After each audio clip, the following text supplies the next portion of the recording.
את יודעת, זה הדבר הכי עצוב והכי מכאיב בכל הסיפור הזה. שאנשים כל כך מוכשרים ונשים כל כך מוכשרות פשוט מוותרים על כל מיני הזדמנויות בגלל החוסר ביטחון. פעם אחת אנחנו חושבים שזה קשור למבנה האישיות שלנו. אנחנו בכלל לא מבינים שזה מיומנות שאפשר לפתח אותה ואפשר לעבוד עליה. ופעם שנייה, תקשיבי, זה לא נוח. זה לא כיף. להרגיש פחד, להרגיש לחץ, להרגיש התרגשות, זה אי נוחות רגשית. ומה אנחנו עושים כשאנחנו מרגישים אי נוחות? אנחנו בורחים, נמנעים, אנחנו בוחרים פשוט לא לעשות. אז מה עושים? מסכימים להרגיש אי נוחות. כגודל ההסכמה שלנו לחוש את האי נוחות הרגשית הזו ולצלוח אותה ולרכוב עליה, להפוך אותה לחלק מהדיל שלנו, ככה תהיה מידת ההגשמה שלנו.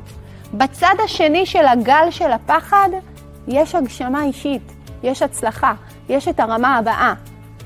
לא, חוסר ביטחון זה לא במבנה האישיות, וגם אותם אנשים שנראים לנו מאוד מאוד בעלי ביטחון, אל תטעו, גם הם חשים אי נוחות, אבל הם מסכימים לחוש איתה, מסכימים ללכת איתה, ולכן יש פה הגשמה מאוד גדולה. זה הסוויץ' הראשון, שנות בראש.